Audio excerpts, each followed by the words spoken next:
स्वागत है एक बार फिर से आपका। और रिलायंस इंडस्ट्रीज के पहली तिमाही के नतीजे आ चुके हैं। बिग पिक्चर के नंबर ये है कि जो कंसोलिडेटेड बेसिस पे पूरे नंबर हैं वो आपके सामने एक बार रख देता हूँ। रेवेन्यूज़ 2,57,823 करोड़ है, जो कि 11.5% साल दर साल बढ़ के आया है यहाँ पे। और हायर ऑयल प्राइसेस की वजह से वॉल्यूम बढ़ा है इसमें, और O2C वाला जो बिजनेस है उसमें देखने को मिला है। ऑयल टू गैस सेगमेंट में ज़्यादा बढ़िया स्टडी ग्रोथ यहाँ पे देखने को मिली है। कंसोलिडेटेड एबिटा जो है उसमें 2% की ग्रोथ देखने को मिली और वो 42,748 करोड़ पे निकल के आया है। जो प्रॉफिट है वो थोड़ा सा नरम रहा है, 4%, 17,448 करोड़ आया है। और उसका क्या था, हायर डिप्रिशिएशन इन्होंने लिया है। साथ ही कैपिटल एक्सपेंडिचर जो इन्होंने 30 जून तक के उसमें किया 28,785 करोड़ का। और जो नेट है इनका कंसोलिडेटेड बेसिस पे नेट डेट, वो 30 जून को अब हो गया 1,12,341 करोड़, जो कि पिछले बार 1,16,281 करोड़ था क्वार्टर ऑन क्वार्टर। यानी 31 मार्च से इसके बीच में लगभग 4,000 करोड़ का इन्होंने डेट कम किया है। अलग अलग सेगमेंट में जियो प्लेटफॉर्म्स में एबिटा जो इनका क्वार्टर एंडिंग है वो करीब 11.5% बढ़ा है, और नेट प्रॉफिट में 11.7% की ग्रोथ देखने को मिली। आरपू फ्लैट है 181.70 रुपये पे। रिटेल कारोबार में देखेंगे तो यहाँ पे 8.1% की साल दर साल रेवेन्यू ग्रोथ देखने को मिली। 75,000 से ऊपर निकल गया, 75,000 करोड़ से। और एबिटा इनका 5664 करोड़, जहाँ पे 10.5% की एनुअलाइज बेसिस पे ग्रोथ देखने को मिली। तो ये बिग पिक्चर के नंबर हैं।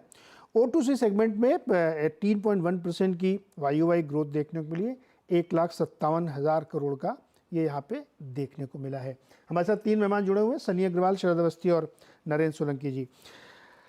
सनी, अब आपके पास आते हैं। हम लोगों ने भी डिस्कस किया काफ़ी विस्तार से कि प्लेटफॉर्म वाला बिजनेस, टेलीकॉम वाला बिजनेस किस तरह किया। आप थोड़ा रिटेल वाले को एक बार समझते हैं, फिर बिग पिक्चर और देखेंगे। रिटेल का बिजनेस 8 पॉइंट की ग्रोथ से दिख रहा है यहाँ पे, जो इनकी रफ्तार बढ़ने की।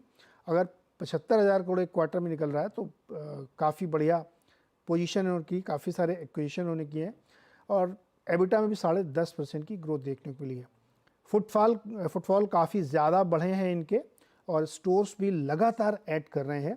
और अब टोटल स्टोर्स हो गए हैं लगभग 19,000, 18,918 आप मान के चलिए।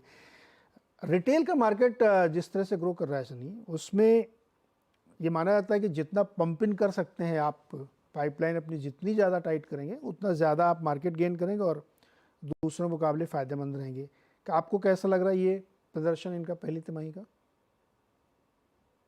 या डेफिनेटली रिटेल बिजनेस का जो है उसमें जो कंपनी की जो स्ट्रेटेजी है एक्सपेंशन की, स्टोर एक्सपेंशन की, एरिया एक्सपेंशन की, उसका बेनिफिट कंपनी में डेफिनेटली नजर आ रहा है। और रिटेल बिजनेस में again it's a very well diversified business. तो इसमें बेसिकली कंज्यूमर ड्यूरेबल भी है, फैशन भी है, ज्वेलरी भी है। I think across the board, specially मुझे लगता है कि जब सेकंड हाफ, जब फेस्टिवल सीजन किक ऑफ होगा गणेश चतुर्थी से, जो कि अगस्त या सितंबर में प्ले आउट होगा, तो उसमें एक बहुत बड़ा बेनिफिट हम रिटेल बिजनेस में ऑन एक्सपेंडेड बेस आते हुए देखेंगे। और अल्टीमेटली मुझे लगता है कि अगर मैं थोड़ा सा लंबा नजरिया लेता हूँ अगले 2 से 3 साल का, तो आज के डेट में अगर आप देखेंगे कि ऑयल बिजनेस और नॉन ऑयल बिजनेस का जो इबिट लेवल या इबिटा लेवल कंट्रीब्यूशन है FY 24 में मोटा मोटी 50% इक्वली था दोनों सेगमेंट का। और आगे जाकर के जिस तरह से जो एग्रेसिव ग्रोथ हम टेलीकॉम बिजनेस और रिटेल बिजनेस में देख रहे हैं, मुझे लगता है कि जो कंट्रीब्यूशन है प्रॉफिटेबिलिटी में अल्टीमेटली नॉन ऑयल सेगमेंट का बढ़ते हुए नजर आएगा over the period of next 2 to 3 years। और उसी के चलते जब आप सम ऑफ द पार्ट वैल्यूएशन निकालते हैं, तो जो नॉन ऑयल बिजनेस है उसकी वैल्यू ग्रेजुअली इंक्रीज होते हुए दिखेगी over the period of next 3 to 4 years। And again India में मुझे नहीं लगता है कि कंजम्पशन स्टोरी में कोई किसी को डाउट है। Definitely Reliance being one of the largest retailer, obviously इसका जो बेनिफिट है एक्सपेंडेड स्टोर का हम आते हुए देखेंगे इन द सेकंड हाफ। ये तो मीडियम शॉर्ट टर्म का नजरिया हो गया, बट अगर मैं लॉन्ग टर्म के लिहाज से भी देखता हूँ तो मुझे लगता है कि रिटेल में काफी स्कोप है for shift from unorganise to organise, और सीधा सीधा बेनिफिट रिलायंस को across the board multiple category में आते हुए दिखेगा। ओके। शरद, रिटेल भाई आपसे भी राय चाहिए। इनका जो फुटफॉल था उसमें करीब 19% की ग्रोथ देखने को मिली है। रजिस्टर्ड यूज़र जो है इनके पास 31 करोड़ हो चुके हैं और ट्रांजैक्शंस जो टोटल किए गए हैं उसमें 6.5% की ग्रोथ के साथ लगभग 33 करोड़ ट्रांजैक्शन किए गए हैं।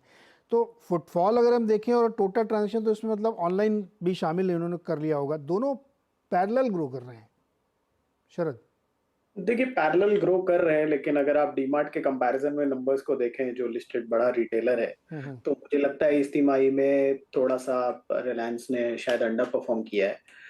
जबकि रिलायंस के तीनों चैनल्स काफी एक्टिव हैं, चाहे ऑनलाइन हो, चाहे ऑफलाइन हो या नॉन कोर ऑफलाइन हो। तो मुझे लगता है ये तीनों सेगमेंट्स इनके काफी स्ट्रांग हैं। बट इस क्वार्टर में लगभग मेरे हिसाब से 400 करोड़ जैसा मिस है एबिटा के लेवल पे। उसके फाइन प्रिंट हम लोग को देखने पड़ेंगे कि उसके रीजन क्या है। लॉन्ग टर्म में जैसा अभी सनी भी बोल रहे थे कि लॉन्ग टर्म में ऑब्वियसली ग्रोथ रेट्स वगैरह स्ट्रांग रहने चाहिए, तो वो वैल्यूएशंस को ड्राइव करेगा। आज भी आप अगर एसओटीपी में देखते हैं तो लगभग 1000-1200 रुपए रिटेल के ही आते हैं।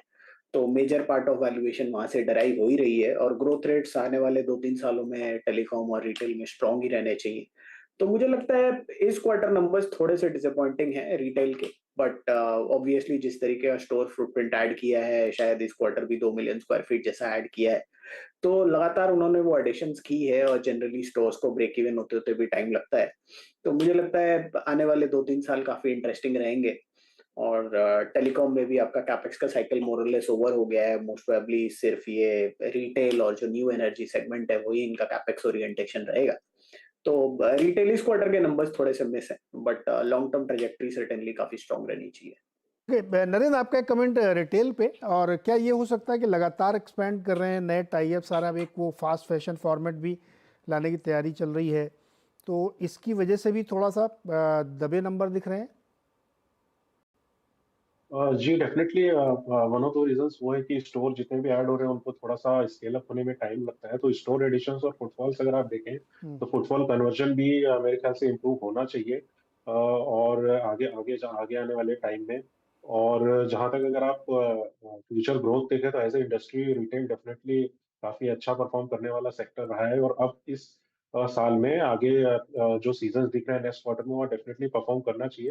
हालांकि ये कंसेक्यूटिव सेकंड क्वार्टर है कंपनी के लिए जहां पे रिटेल ने एक्सपेक्टेशन से थोड़ा सा सबड्यूड ग्रोथ दिखाया है। तो डेफिनेटली ये नियर टर्म में थोड़ा सा वरी रहेगा मार्केट के लिए कि रिटेल किस हिसाब से स्केल अप करता है, उसका जो स्पीड है वो क्या है। लेकिन इसमें एक पॉजिटिव बात यह है कि जो बैलेंस शीट अगर आप देखें रिटेल बिजनेस की तो वहाँ पे डेट धीरे धीरे ग्रेजुअली डिक्लाइन हो रहा है और वहाँ पे बैलेंस शीट इंप्रूवमेंट हमको देखने को मिल रहा है। तो वहाँ पे एक थोड़ा कंफर्ट मार्केट के लिए बन रहा है रिटेल बिजनेस के ऊपर। ओके, एक और छोटा सा मुझे ब्रेक लेना है, लौट के आगे फिर आप लोगों की राय ये भी लूँगा मैं कि अब रिलायंस पे आप लोगों को क्या नज़रिया बनता है और मंडे को किस तरह से मार्केट इसको रिसीव करेगा। छोटे से ब्रेक के बाद इस पर चर्चा करेंगे।